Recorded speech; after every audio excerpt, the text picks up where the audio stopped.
téléspectateurs, que le Créateur de tout vivant vous bénisse et vous préserve de toute blessure de la vie. Toute blessure de la vie. Le 23 mai 2025, la jeunesse ouvrière chrétienne féminine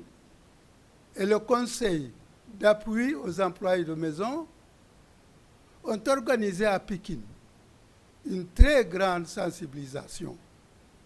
Une sensibilisation sur le thème de filles et jeunes femmes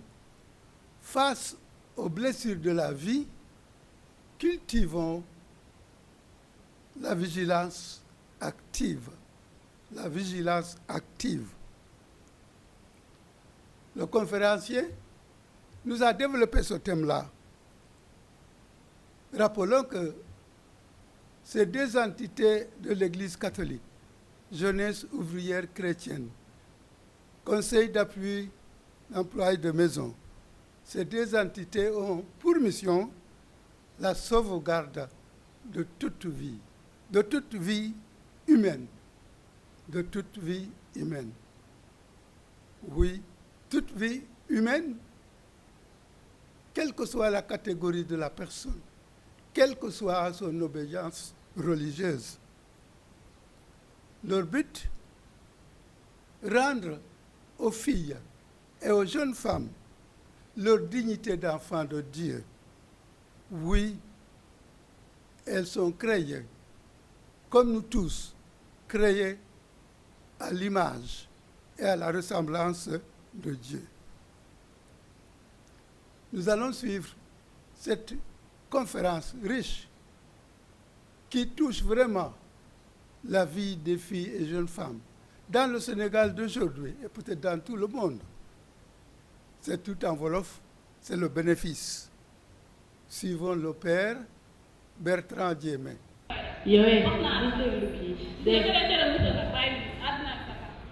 ba mu waree dem mooy yàlla jëkkaat mosul ni ko du ki nu seytaane kii saxuma dara man daal kii def maa jaaxal man waaw naa mais ma loolu de loolu yaa say daal def ma da lii pour kii ma tegee ko nee yow xam nga kii xam nga laa bëgg sama xar bi bari naa ko ne ay waay alhamdulilah ay waay boo leen àndee sama xol bi di metti kooku munul bawul bu jigéen di la tere nga ànd ak ñun di la tere yëng na yëre yi da nga war a dawal loolu sa tig nga waaw léegi yow ko boole ci waa ju baax ñoo nga bu baax xalaat boo xam ne lu ma bëgg dina ma ko defal ma ne ko dama may tuuti ma woo sama waay ji léegi mu egsi may ma loolu temps yi daal danga maa bàyyi gis naa loolu daal di nekk sa xaas daa bàyyi ma waaye yàlla baax na yow xuma la loolu de ma am sama xarit boo xam ne dama kaa gis rek yéene la boobu te yéen ñaar mu ngeen a def moom ma xam loolu muy sëggu foo nekk ni doo fi ñëw léegi mais ñëwal boo ñëwee sa coono bi yëpp fay den boo koy gis di kontaan xam naa li ma la wax waaw kay maa ngi lay xaar ñu ngi si jàmm toogal jël place waaw ñu ngi si jàmm journée baa ngi nii rek di la namm daal yaa nekk nii xale bi nu mu boobee nii man lii daa bëgg góor da ngay set si muy set man dama bëgg xale yi saa yi daa yor rek bàyyi ñu àdduna du lii nag non man dinaa xaalis ma bàyyi leen jaara góor bu baax bi moo loolu man maa ngi wax boobu ba léegi fàtte leen présenté ña nga kii mooy Rick Sénégal yëpp xam nañ ko ku baax mun a teral moo ngi nii mais ci loo nekk nag yaa ngi si jaar yaa góor nag góor nga nag ngeen lii mais yaa ngi si jàmm baax waaw man est-ce que du ma bougé tuuti ma bàyyi leen ngeen jéem a waxtaan mooy gën waaw dama lijjanti fii rek xam nga yaa ngi si buntu kër waaw baax na toog leen noonu ñu gérer lii ci loo nekk yaa ngi si jàmm waaye yaa ngi am jàmm baax man de li nga mel ni moom woon ko de man gis nga man nii la yow man koo de la yow benn góor bu laa gis moom nii bàyyi la waaye man ma jaam moo wax yëpp gis naa ko. bu baax nag. kon baax na xoolal paas na si waaw ma jox la sama numéro. na yow ñu ko paas. waaw numéro baa ngi nii. sa numéro bi am na wéef. am na wéef. xam nga wéef naa la 600 buy sama na yow. non xool loolu dafa bari yow. loolu bari na. man li ma jaarale lu ay crop top yaa ma gën a xam gën a aj crop top taxawal te xanaa gisoo ni ma jongo ma nii tamit xanaa gisoo gis nga li ma envoyé nii bu ma ci jëlee ba jënd ci samay sen soo paree nag nga def suñu lekk xool waa xam nga lan la nag yéen nag xam nga la da ngeen ëppal nag xam nga nu ñuy def da ngeen bàyyi ba àgg kër ga ba toog ba sangu ba reposé wu man béebu leen mais yéen a ma gën a waa jëlal ni ma yàkkamti ma def ndànk non boo yow doo changé quoi man dama war a daaw dem entraînement wax ma ne dégg naa da nga am benn kat bi si bopp quoi bi moom nga ci léegi motu bàyyi li ngay mel wàññi baax na xoolal am sama xarit bi Mame Diarra wax nga dëgg Mame Diarra animé Mame Diarra mu ngi ci musi jàmm baax dégg nga de maa wàcc liggéey sama bi ko gëddee nee na ma Mame Diarra këram dafa am benn xarit bi mu bëggoon boole mooy nag da nga xam lu baax lañ la gis nii rek de da nga xam lu baax man ma mënoon xale yu tooy rek laay wut man da nga xam lu baax nag sama xarit bi wala xoolal defal léegi woo ko nga passé ko donc mais bu génn bi am ci suuf de parce que yow da ngaa tàmm loolu allo bébé waaw alors mon cœur naka mu loo nekk yow si jàmm maa ngi nii rek nangu naa la maa la raw bu kay wala boo amee jot mën nga fi jàpp parce que sans ça benn xel bu ma ñëw seet yow maa gën nga fay yow yow xam nga ne loo bëgg loolu laa bëgg nag dalaa bëgg a gis na boobu ngay nga jaar fii nga paas la ko waaw man paas la ko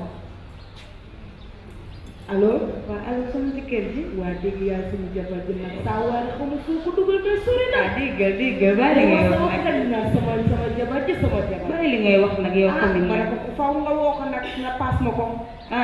waaw baax na yow xool dinaa ko jaar yow waaw xoolal xam nga dugg waaw ñoo far allo mon cœur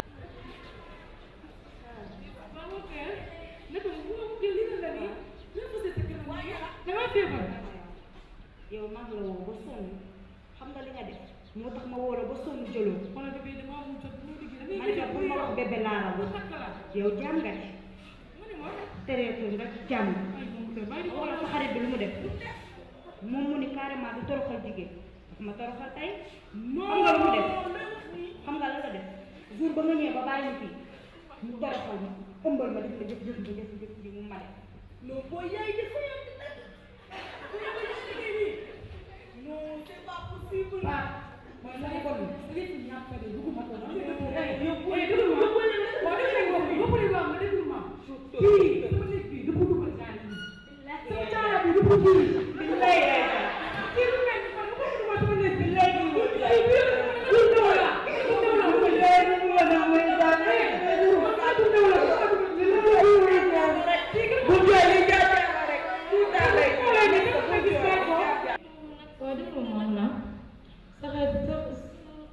jigéen bi ki ma ci woon boole moom kan ñaan waaw léegi dama dem maa ko invité suñu kër ñu toog fii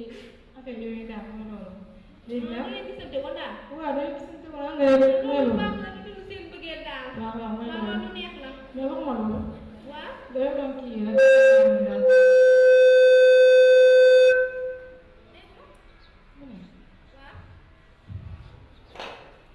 ci koo rek noonu rek baat bi la ci dama ko ëmbal Mame Diarra déglu ma Mame Diarra dama ko foo rek lépp loolu yëpp li toogale la déglu ma dama bëgg mu noppi jël bi pour mu noppi après dina la wér xaalis allo Mame Diarra allo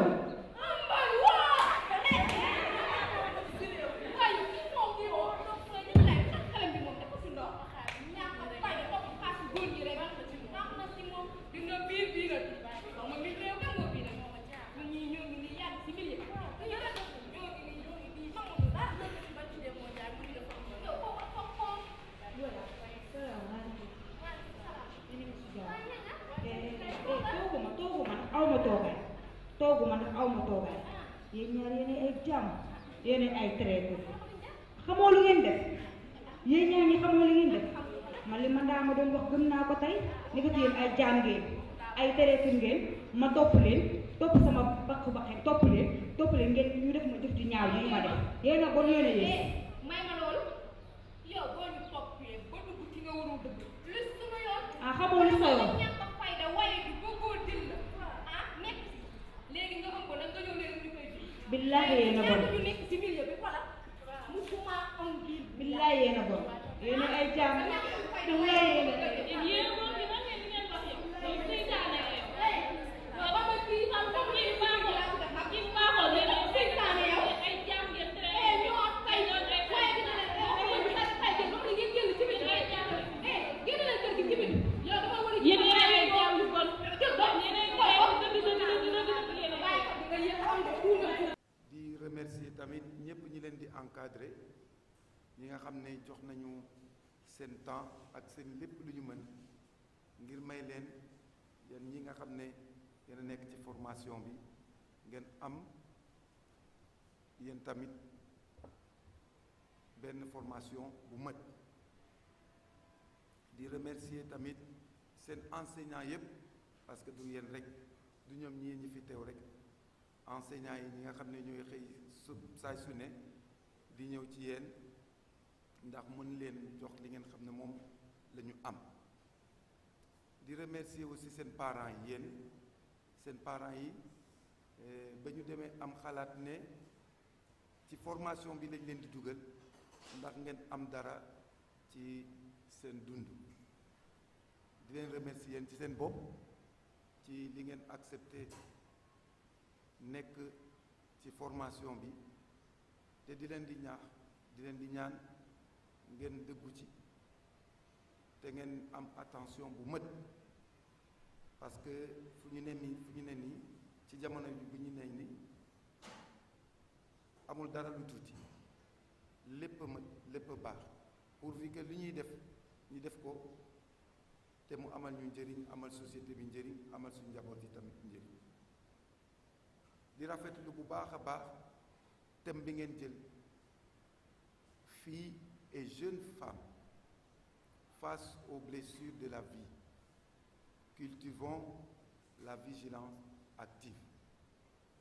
dina métti nag ma jël olof bi di ko demee ba mu sës parce que ci angle bi ma jël c'est l'angle psychologie te am na yi nga xam ne en psychologie man amuma taxawaayi wolof bi nga xam ne joolaa bi ma ne mën naa ut ci olof moo yooyu te di ko trouver waaye dinaa def de telle sorte que la majeure partie sama communication mu nekk communication ci wolof léegi nag boo leen déggulee dinaa leen jox kàddu gi ngeen poser question ñu mëttali li ngeen xam ne moo fi ne alors dîner rek ci suñu jalbeen bi ñuy commencé maa ngi tudd Père Bertrand man l'abbé la te maa jiite jàngu bi nekk fii Thiaroye voilà ñu ne conférencier yi en principe c'est le modérateur qui devait présenter le conférencier mais fii du conférence académique donc dinaa présenter sama bopp jox leen tuuti ngeen am aperçu man def naa philosophie am naa licence philosophie bon évidemment def naa sama primaire def lépp ba am bac en 97 am def licence philosophique ba pare dem def beneen licence bu ñu naan théologie pour mën a falu ab l'abbé bi ñu ma falee l'abbé def naa liggéey naa juróom-ñeenti at bi nga xam ne ci terrain bi laa nekkoon ma commencé woon Sokone jeexale ko première partie boobu en Côte d'Ivoire et après depuis 2013 ma commencé jàng yokkat jàng def une licence en management en marketing communication ba pare def benn master en management des ressources humaines et après comme amoon naa jot xam nga ñun amuñu ay soxna kon amuñu ay doom boo ci duggee te mu am tuuti possibilité rek da ngay xuus ci la pousse def benn ñuy naan une thèse professionnelle en qualité management de la qualité sécurité environnement bi nga xam ne dama mujj woon coupé ñëw liggéeyaat ba août bii passé 2024 laa dem soutenir pour jeexal voilà sama cursus mais entre temps def naa ñeenti certificat benn certificat en écoute empathique beneen certificat bi que suñu sœur bale mu ngi koy def tamit benn bi pour accompagner les jeunes les enfants et les adolescents en situation de vulnérabilité mooy yéen seen maas yi ñi am entre 12 léegi dañuy calculer 10 ba peut-être 15 ans 16 ans voilà ba pare defaat beneen formation bu ñu naan la PNL am naa si ñetti certificat programmation neurolinguistique ba pare def encore un autre certificat une autre certification bi nga xam ne samedi bii passé laa jël graduation bi en thérapeutie et accompagnement relation d'aide kon thème bi ngeen xam ne ba yéen jël ngeen ko ci li may gëstu ci la bokk et d'ailleurs bi ma ko sœur bi waxee laa ko ne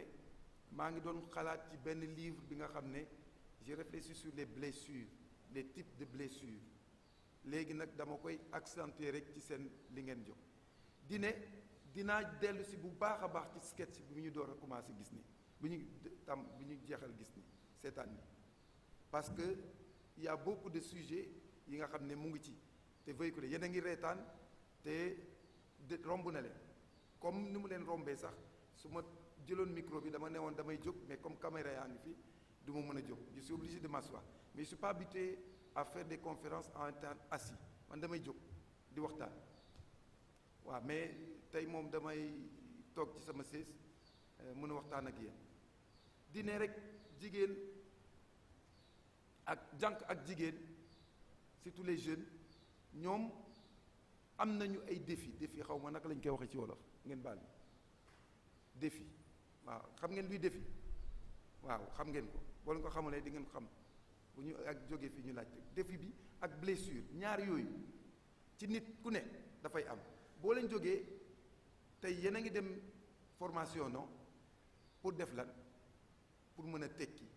mais tekki rek doy mais am njëriñ ci société bi am njëriñ boobu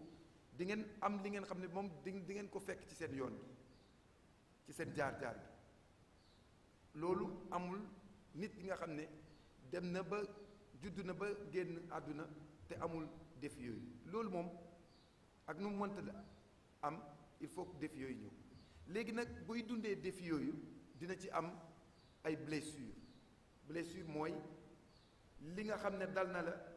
te bàyyi na dara ci sa dund mën na am nga dund ko dépassé ko mais mën na am nga dund ko te mu toog yeneen yi dina la gunge nga ciy xalaat mais am na yeneen yi nga xam ne di nga dem ba mag nekk ci yenn situation mu dellu si waat loolu la ñuy ne blessure te blessure yooyu mën nga ko am nii par exemple comme li ñu gis nii c'est léegi ci sketch bi blessure mën na am physique xëy na bi jànq bi nga xam ne biir sama wolof baaxul nag su fekkee li ma wax dafay kawe ngeen baal mi mais bi ñu enceinte xaw ma naka lañ koy waxee ci ëmbal waaw merci beaucoup day na ma jox moom bi nga xam ne ëmbal nañ ko xam nga dem na gis ki ko ëmbal kooku mënoon na ko ne man du man ñu nekk fa di xuloo mu dóor ko loolu la ñu ne blessure mën na am mu dóor ko mu gaañ ko léegi moom am na naqar ñu dolli ci gaañ naqar ak gaañ googu da koy gunge ba di nga gis mais benn doom ji nga xam ne moo ciy juddu naqar googu ak gaañ-gaañ googu bu xoolee doomam rek dina dellu si ci moom ma xam ne day dugg ci xel bi donc moo la ñu ne la blessure physique am na yeneen blessure yu ñu naan la blessure psychologique c'est-à-dire day nekk ci sa xalaat di lay kii day jékki-jékki muy ñëw mel ni ay gént mu metti la ou bien am na sax ñu nga xam ne dinañ dem ba di ci gélee ay feebar donc il y a ce qu'on appelle la blessure psychologique am na yeneen blessure yi nga xam ne yéen jigéen ñi dañ koy jëloo mooy la blessure de la discrimination jigéen nga discrimination day commencer sax ci famille bi jigéen nga duñ leen toppatoo seen éducation parce que dañu naan yow mën ngeen nekk ci kër ga mais bu fekkee seen xarit seen mag ou seen rak bu góor ngay paa bi ak yaay ji day dem fu ne ndax mu mën a dugg école utal ko formation donc déjà discrimination boobu blessure la te yeneen saa yi dina ñëw da nga gis ni seen koñ am na benn jànq bi nga xam ne yéen a juddandoo yéen a maasandoor moom waajuram bu yónnee nañ ko mu dem école tey nekk na ministre yow nga nekk ci kër ga bu bëggee mbindaan mu ñëw ba ci yow ne la mbindaan laa bëgg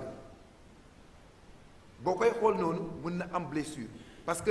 blessure fan la jógee ci discrimination bi nga xam ne ci njaboot ba la jóge dinaa ci dellu si tamit am na bi nga xam ne tamit discrimination sociale la boobu tamit ay blessure lay jur discrimination sociale boobu lan lay jur mooy socialement dañu naan jigéen gi moom bu demee ba enceinte boobu nañ ko jox mu nañ ko may góor bu fekkee ab joolaa nga ñu ne la waaw boo demee rek waaw ni ñuy xalaat ci joolaa bi mooy kii bu jógee sama njaboot dem fële day andi lien njaboot suñu njaboot ko man jémme ak njaay tamit am dina beneen lien social loolu la ñuy xalaat lu bëri te kiy sacrifié wu ci pour defar loolu mooy kan mooy ku jigéen ki moo tax yooyu blessure nag mooy dañ koy dundee te yeneen saa yi duñ ci def attention yeneen saa yi duñu xam ni lii ci dund gi la moo tax ni ngeen jeexale seen thème bi mu gën a neex léegi face à ça qu'est-ce qu'il faut une vigilance active dinaa ci dellu si ne leen vigilance active boobu mooy lan di ne blessure comme ni ñu koy wax ni ma leen ko waxee am na psychologique physique par discrimination ou sociétalement léegi damay commencer bi nga xam ne mooy psychologique parce que moom la ñuy gën a gis parce que physique bi yeneen saa yi duñ koy mën nañ ko prévenir mais psychologique comme nañu ne émotionnel day métti yeneen saa yi nga ciy kii damay commencer ci blessure émotionnelle boobu mooy comme ni ko français bi les blessures émotionnelles sont des traces laissées par les expériences douloureuses li nga xam ne bàyyi na ko kii ñu ëmbal lan mooy expérience émotionnelle am bi lan mooy blessure émotionnelle bi xam nga ñëw na gis xaritam ñi nga xam ne ñoo ko boole ak ku góor kooku bàyyi nañ ko ak problème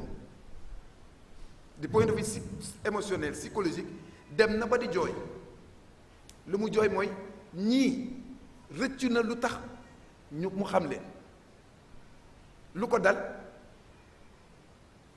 parce que ñépp dégagé na seen responsabilité mu janoog moom problème am mooy expérience boobu bu ci génnee rek da koy topp fu mu ne dina ko xalaat ci boppam doomam waajuram ak benn jamono bu mu nekk rek loolu mën na dellu ci moom bu ko defee bu ëmb bi bu fekkoon mu ngi doon jàng nekk terminal du continuer y a une discrimination qui est là bu continuer mooy day dem toog këram dem ba jur ba am doom ngeen baal ma ba am doom balaa muy dellu bu fekkee am na courage dellu école bu boobaa ki ko ëmbal bu fekkee mu ngi terminal moom continuer na donc blessure boobu émotionnellement dafa koy topp te muy nekk lu métti li nga xam ne moom la dund te bu yeneen yi dafay commencer depuis seen enfance fan lay jógee mooy ci interaction bi comme ni ma ko waxee ci interaction bi mooy ci suñu dugalante suñu biir xale bu jigéen bi bu xamutoon kii ba mu téléphoné ba naan rek dama koy boole parce que loolu mooy seen aada yéen ñëpp da ngeen koy def ngeen ki ne ay affaire société la su ma ko defee nii waa damay mën ni am naa niveau quoi wane sa bopp kii man waaw kay naan dinaa ko booleeg sama gaañ bi moom mu ñëw tam mu naan ko man moom kii ñëw bartre loolu yëpp phénomène sociétal la bu ko defee interaction boobu suñu dugalante suñu biir mooy problème bu central moo tax ma ne seen thème bi ngeen sketch bi ngeen def day ubbi rek mu gën a ne mu gën a yomb ci ñun bu amuloon interaction boobu bu xamutoon ñii blessure boobu dina ko moytu moo tax seen fin bi dinaa ci dellu la vigilance active moo tax seen moytu yéen am na yeneen yi nga xam ne yéen a ko war a régler moo tax ñu ne la c'est des défis face aux défis de la vie face aussi comment ça s'appelle aux blessures de la vie qu'est-ce que ngeen war a def donc le premier interaction ak ñeneen ñi en particulier am na beneen interaction fii ay xarit lañu mais am na lu ñuy naan en psychologie les interactions par des figures d'attachement figure d'attachement kii xaritom moo tax mu wóolu ko boole ko kii mu dem ak moom su attaché wuloon su amul attache ak moom du ko déglu su amuloon kóolute ci moom du ko déglu kon li nga xam ne moo leen di dugal ci blessure yooyu yéen wóolu gi ngeen wóolu attaché wu ci nit kooku ba à la fin da ngeen di gumba doo leen am comme on appelle une attention active doo leen am vigilance active boobu ba nga naan lii lan la may jural doo leen poser question boobu parce que ki la boole ak ku góor kooku wóolu nga ko te xam nga ne du la dugal ci li nga xam ne mooy lu bon bu ko defee nga jàpp ci ñooy ci ndeke woo mooy sa blessure mu ngi noonu c'est ce qu'on appelle les figures d'attachement loolu da ngeen ci moytu bu baax parce que képp ko nga xam ne réussir na dundoom rek ci fu muy dem la ak ñi muy àndal ak kan lay waxal kan lay déglu kan lay jël comme modèle kon loolu lu am solo la ci seen dund boo leen bëggee rëcc ci li ngeen xam ne moom la ñu mën a attachement léegi damay dellu si ci les formes de blessure bu jiitu mooy ban blessure bu jiitu mooy rejet gis ngeen kii nu mu tudd jox leen ma tur yi ndax mu gën a baax mooy ki nga xam ne moom moo joué rôle bi nga xam ne jigéen bi ñu ëmbal mooy kan voilà Ramatulaay gis ngeen Ramatulaay bi mu demee ba gis bu mu amee xaalis lan la doon wax xaritam lan lañ ko doon wax mais séddoo ñi ci xaalis bi mu ne non dañ xaar leen ba mu àgg kër ga ma wave leen seen wave bi moo leen di rey yéen ñëpp wave bu njëkk ba ñun ñii bu ñu commencé liggéey am tuuti liñ doon bañ a dégg ci suñu àdduna mooy wari parce que boobu amul ki boo dékki-jékki ñu ne ko wari ma ñun suñu jamono balaa ngay am nouvelle da ngay bind lettre mu ak benn weer balaa ngay jot bu ko defee suñu papa yi bu ñu soxla woon dara dañuy dem gis benn enseignant bi nga xam ne moom rek moo fa dégg français mu ne la boo demee nga ne ko mu bind ba pare xaar kiy dem côté boobu mu door ko yóbbu balaa ngay jot lettre bi yóbbu bu fekkee da nga koy jox sa 10 000 ça fait 2 mois mais léegi jooni la dalay woo voilà fast track la dalay woo nga ne mu boo ko ne waa xaar ma xool mu ne waa boo pare nga wari ma ko donc wari boobu bokk na ci li nga xam ne da ngeen koy sàmm boo leen bëggee def bi donc xam nga ñii bu ñu ñëwee daaw nañu séddole li mu am séddoo nag ñoom mais bu mu amee li ko dal gis nga li ñu ko wax dégg nga li ñuy wax loolu la ñu ne la première blessure c'est la blessure du rejet en français on l'appelle la blessure du rejet nit boo leen bokk ak moom ba mu dem am problème war ngeen solidarité may ko mu génn ci problème boobu mais ñun lu ñuy def lu gën a gaaw mooy xaaral ma bàyyi ko problème moom moo ci dugg na ko moo ko sombi na ko naan donc c'est le problème qu'on a ça et ça il y a beaucoup de gens dès l'enfance ils ont subi ça da ngay nekk xale am na ñu nga xam seen wàjjur accepté wu ñu ne parce que xale bii di juddu xëy na ku góor ko du accepté moom moo ko def bu ko defee l'enfant naît en étant rejeté mu jóg ñuy naan nañu dem defar concours ñu ne casier judiciaire xam nga léegi carte d'identité amul papa maman léegi ñu woo ko waaye yow kan mooy sa papa blessure bi jóg parce que xamul papa Donc le rejet aussi ça peut exister entre vous ngeen nekk ni ne kii bàyyi leen ko kii dafa démodé certainement moo leen di wax dëgg ngeen beddi ko seppi ko ci li ngeen di def rejeté ko c'est ça une des premières formes de blessure. beneen bi nag abandon la xam nga kii Ramatulaay bu demee gis waajuram dañ koy ne yow foo ko jële ñu ne fii nga ne ko xare bu amul baanaa boobu nga dem bàyyi mu ëmbal jële sa bagage dem fekki ko nga abandonné ko on l'a abandonné même ses amis l'ont abandonné. Ça crée aussi des blessures. beneen bu ci topp mooy humiliation kii xajatul fenn Ramatulaay xajatul fenn bu génnee nag moroom ñu gis ni mu ngi ne leen fii la fi nekkoon nag mel ni moom moo xam nga star bi na star. Donc il vit son humiliation à travers li ko dal. Donc ça aussi les femmes vivent très souvent ça. Man su ma ëmbalee nit may góor kenn du xam ne su may génn fii kenn du xam ne ëmbal na mais jigéen bu ëmbee buy génn xam ne ñu ne ëmb na ñu naan yéen dégg nga mbaa li ma dégg comme ni ñu ko waxee fële en Côte d'Ivoire secret africain nga ne kaay du ma la wax en Côte d'Ivoire on dit je ne vais pas te dire et puis mu ne la ñëwal mais je ne vais pas te dire mais il te dit ba pare mu ne ngir yàlla na yem ci ñun ñaar nga ne ko non man kay meli comme ni ko fi ëmb ku ne ëmb rek mooy téléphone ba dem yàkkamti nag jeexal foofu dem wax ko keneen bu ko defee buy romb rek ñu naan ko mu ngi ne le il vit cette humiliation ou elle vit cette humiliation bi ci topp mooy injustice comme ni mu ko waxee l'injustice aussi crée les blessures chez les femmes nga xam ne ñun ñëpp on est égal amul lan la man sama rak bu jigéen ou sama mag bu jigéen bi nga xam ne bon suñu wajur yi amuñoon doole noonu mais à la fin notre grande sœur qui est l'aînée dafa abandonné parce que amatuñu doole mais bi mu abandonné elle a permis à ce que papa et maman prennent soin de celui qui le suit qui a bien avancé et maintenant il a une bonne posture te kooku bu ñu suñu waajur yi génnee àdduna moom moo ñu jàppale ñu góor ñoo ñu jàppale mais dañoo sacrifier ku jigéen ki mais sacrifice boobu c'est l'injustice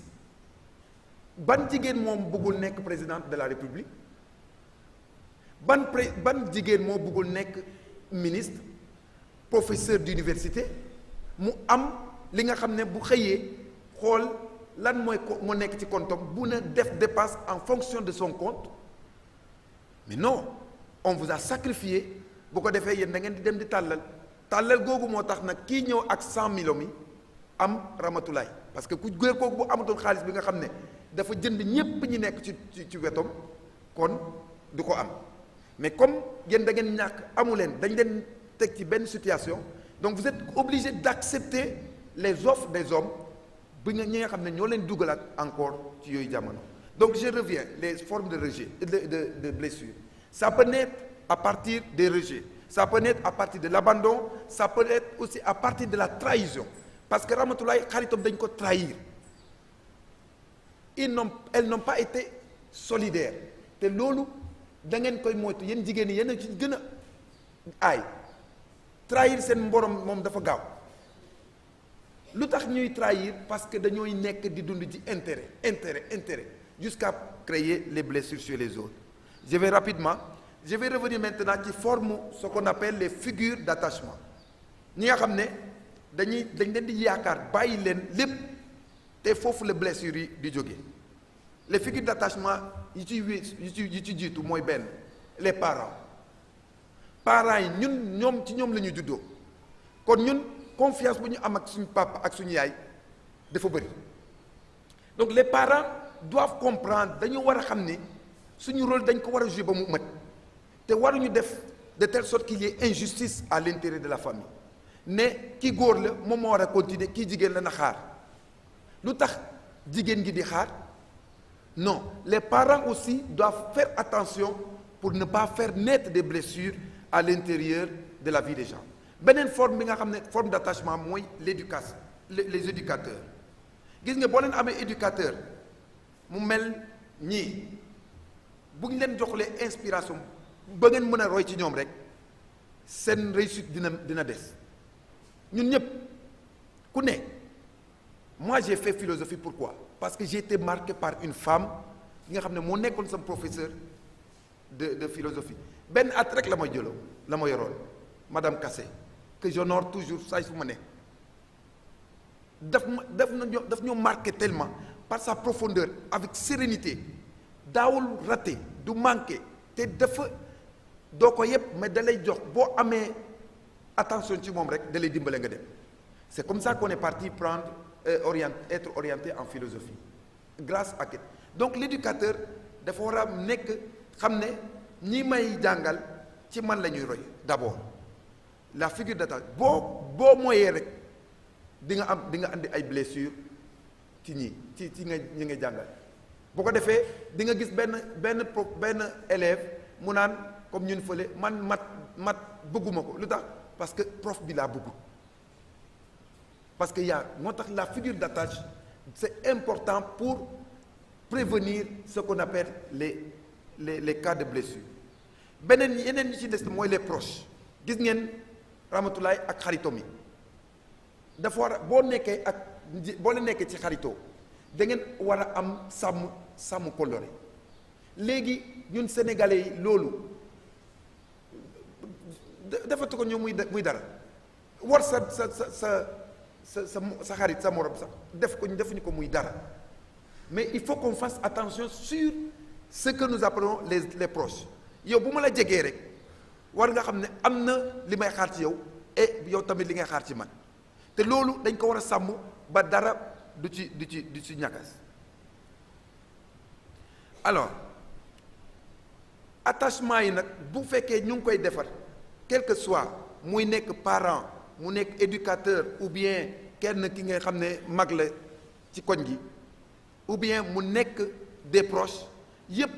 am na fu muy jaar bu fekkee Ramatulaay ak xaritom yi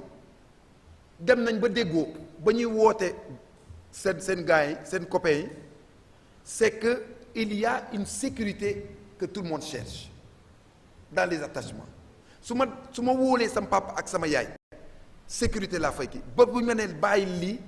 ma ba ko defal lii ma def ko pour ne pas avoir ce qu'on appelle la surprise d'insécurité qui va faire naître les blessures.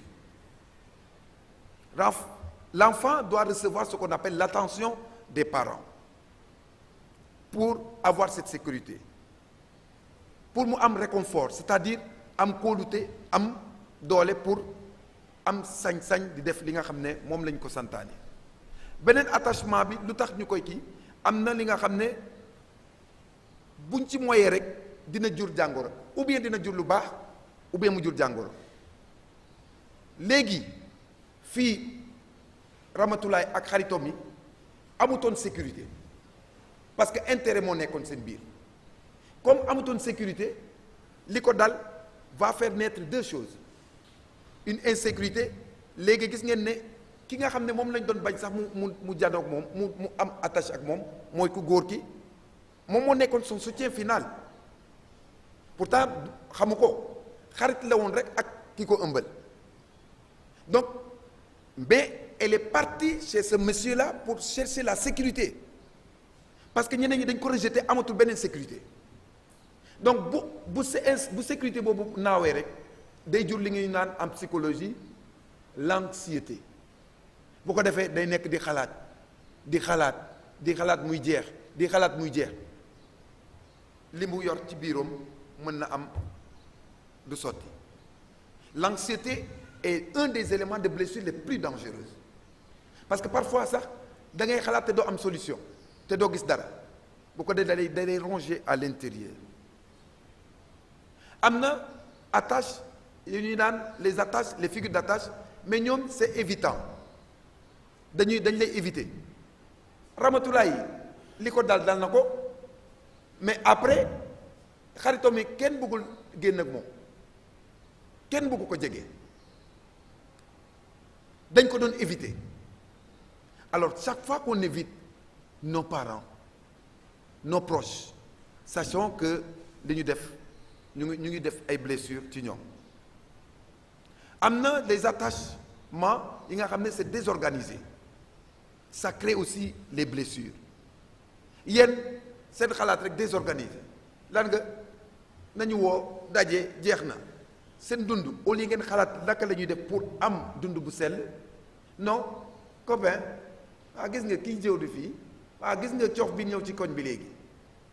noonu rek ngeen di waxtaanee kon vous votre attachement pour mu am il faut ngeen organiser ko il faut que ça soit dans l'ordre ordonnez vos attachements kan ngeen di jox seen dund bu fekkee ku désordre la bu leen ko jege parce que da leen di plonger ci li nga xam ne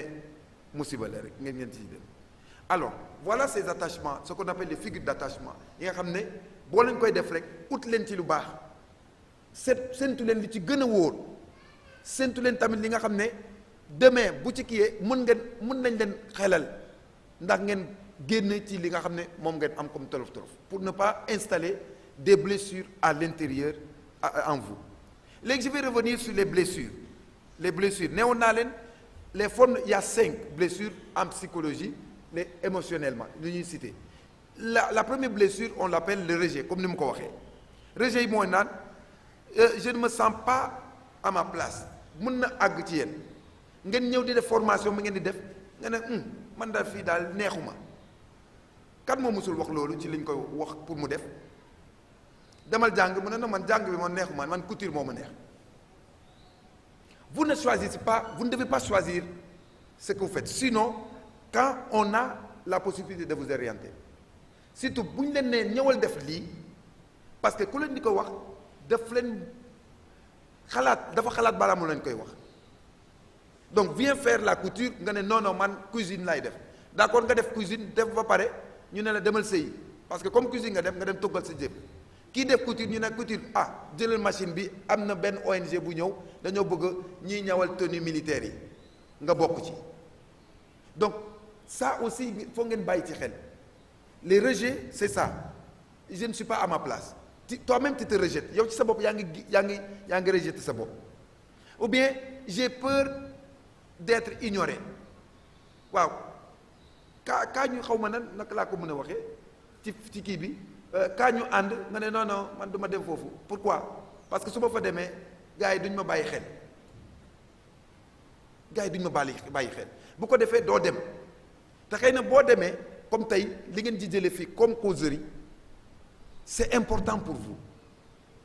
parce que une formation de plus donc bàyyi leen ci bu baax yeneen saa yi nit ñi dinañu rejeter mais yeneen saa ñun suñu bopp ñooy rejeter suñu bopp te duñ ko tey en disant que mais su ma demee foofu kenn du ma faale kon demuma fa nga rejeter sa bopp ou bien nga ne foofu sama place nekku fa voilà sa place nekku fa fan la ne voilà ci ñeneen ñi boo demee foofu li la fay dal tamit voilà mooy loolu leen mooy tax loolu mooy la majeure partie c'est la peur aussi d'être abandonné et d'être rejeté boo ko demee rek dafay am blessure bi nga xam ne mu ngi ci yow doo ko yëg de nii lay demee ba à la fin di nga gis nit ki nga xam ne yow jigéen nga war a sëy mais da ngaa ragal góor nga nar a dem takki jabar da ngaa ragal jigéen mooy andi phénomène bii ngi ñuy gis léegi ay góor jigéen mais boo ragalee comme ni ko keneen ki nu mu tuddati ku ñu naan yow da ngaa bëgg jigéen mu ne bu ma bëggalee jigéen kan lay bëgg nu mu tudd nu mu tudd mooy kii ëmbal Thérèse voilà Thérèse l'a défini ñu ne ko da ngaa bëgg jigéen mu ne ma su ma bëggalee jigéen ku may bëgg góor non c'est-à-dire la peur aussi fait installer le comment ça s'appelle le sentiment de rejet beneen bi ci topp comme ni nga ko waxee abandon bi j'ai besoin d'autre pour me sentir comme exister c'est-à-dire man ci sama bopp mënuma toog defal dara ci man kese j'ai besoin toujours ñu may entourer ñu defal loo ma mais yow boo demee ba dugg sa biir sëy sa néegu sëy nooy def da ngay dem woo sa xarit ñu ñëw ñooñu nag ñooy nekk ci sëy bi lépp lu nekk ci seen biir kër ñu génnee ko ci biti bu ko defee vous aurez l'insécurité tey amoo benn sa jëkkër du sa xarit doo wax ak moom dara mais sa xarit yi nekk ci biti seen téléphone yi guddi sax da ngay sàcc génn waxtaan ak sa xarit boobu mu wax la nan nga war a def nii balaa ngay dem dëkk ak sa jëkkër. Le fait de penser que man mënalu mat sama bopp dara loolu génne leen ko ci seen xel parce que ça va vous faire naître chez vous des blessures inutilement. beneen bi mooy humiliation blessure d'humiliation la blessure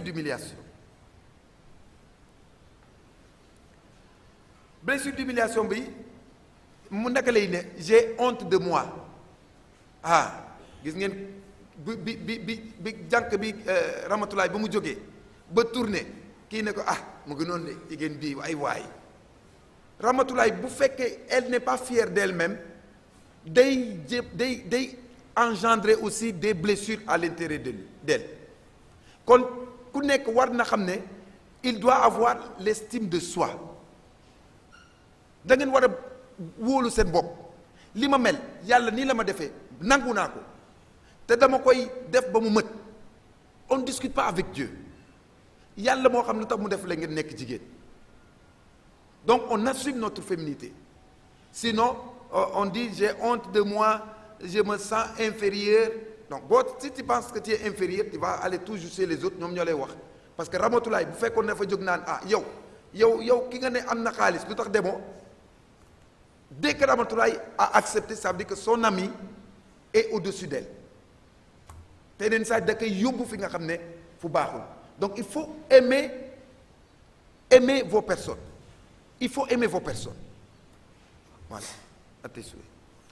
beneen bi nag mooy blessure de trahison je dois tout contrôler pour ne pas être blessé léegi si je dois contrôler tout le jour que tu ne contrôles pas quelque chose tu vas penser que tu es trahi. Alors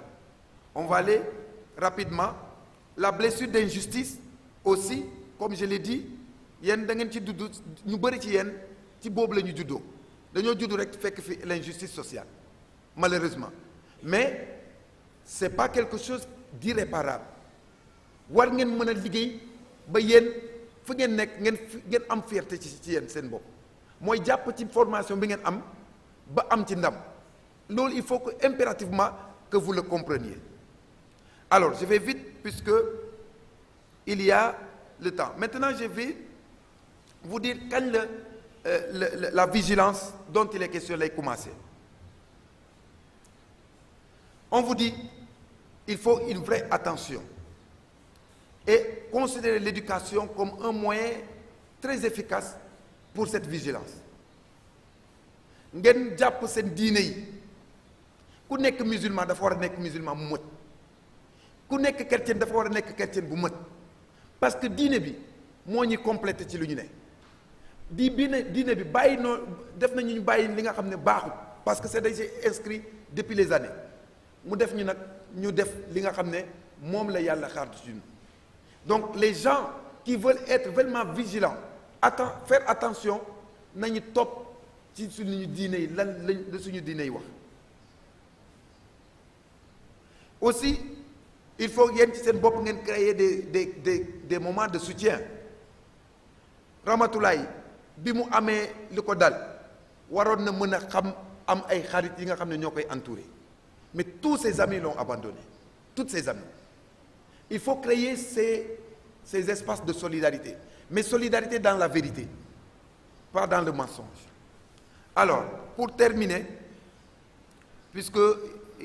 dodd nañu ba pare je vous maintenant je vais vous donner les symptômes ce qu'on appelle en psychologie les symptômes de comportementaux et émotionnels benn blessure newoon nañu mooy ban le rejet lan naka la ñu def ba ràññee ni man dañ ma rejeté ou bien je me suis rejeté quand j'ai peur quand j'ai honte quand je vis dans l'insécurité xamal ne toi tu es un candidat sérieux du rejet soit par ñun ou bien ñeneen ñi maintenant naka la ñu war a def comme réaction typique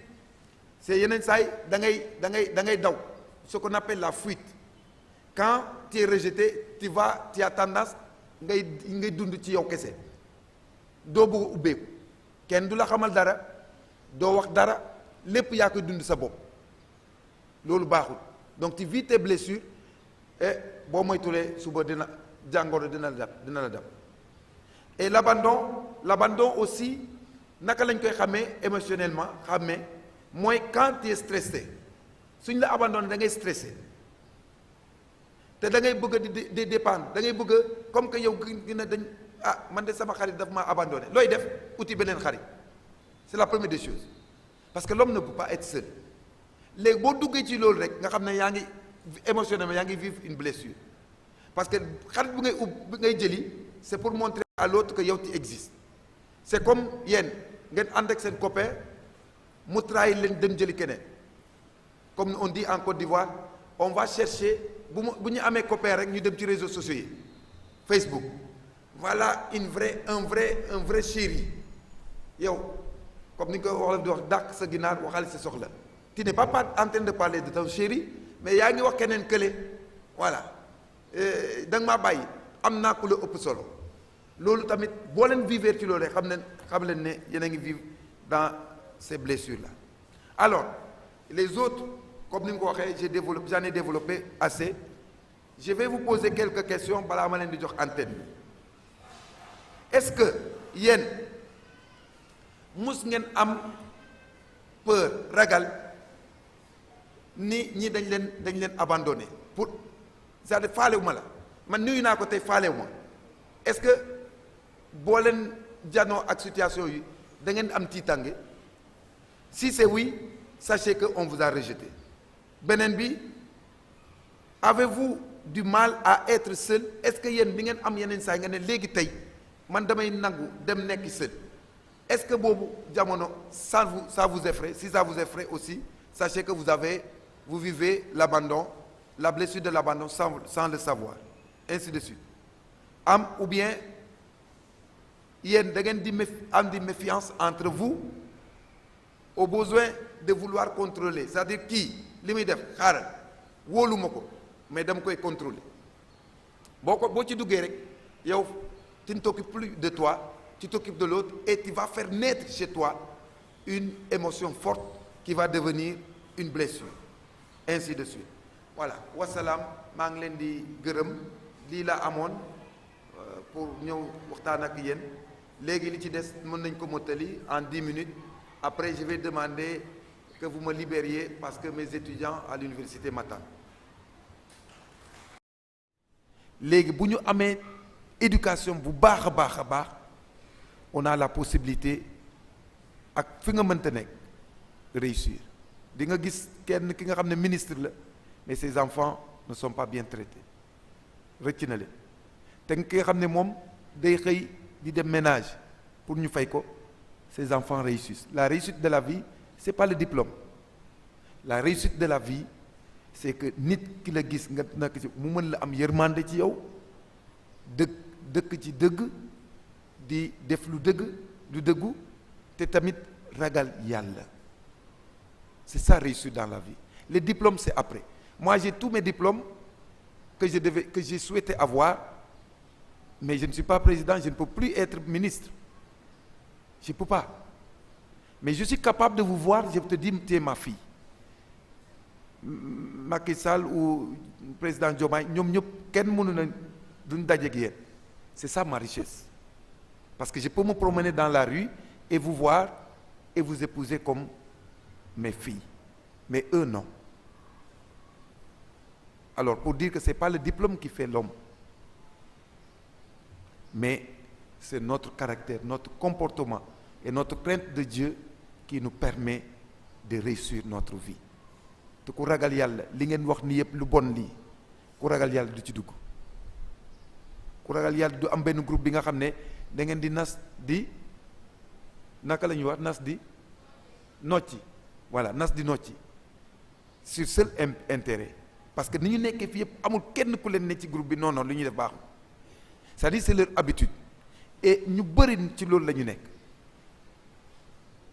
na leen yàlla aar yal na leen yàlla may tamit ngeen daju ak jëkkër yu baax non je le prie tout le temps parce que jëkkër bu baax tamit c'est comme jigéen bu baax yàllaa koy maye yal na leen yàlla may ngeen di dox ba dajeek ñoom merci. dama bëggoon wax tuuti lu jëm ci li ngeen gis fi ñu marqué JOC F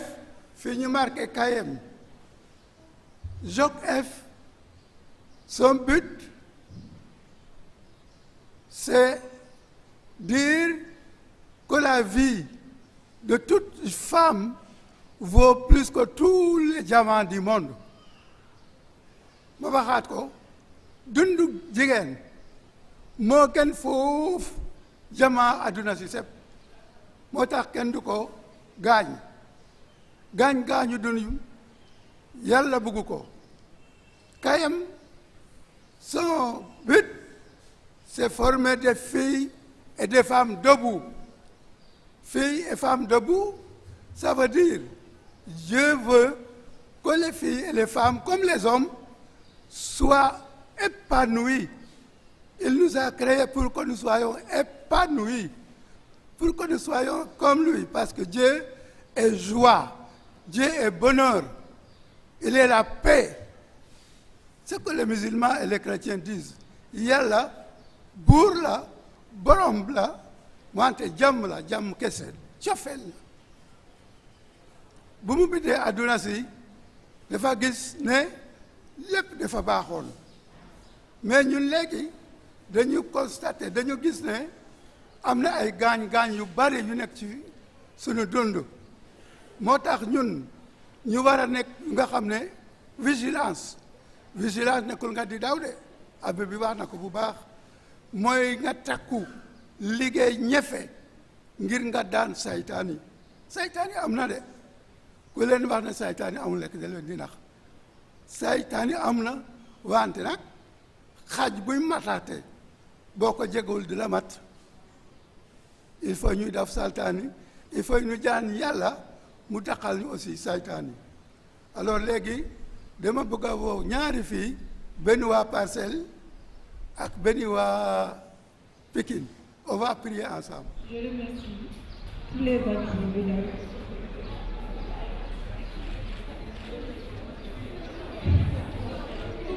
Merci Seigneur pour ta souplesse. Merci Seigneur pour les gens qui sont venus ici, qui s'est déplacés. Et Seigneur, on te prie de prier pour les gens qui sont présents ici, pour les gens qui sont malades, qui ne peuvent pas se déplacer pour venir ici. Et on veut vraiment que les gens qui n'étaient pas là aujourd'hui, une prochaine fois, ils vont se présenter ici. Merci Seigneur pour la vie des gens qui sont présents.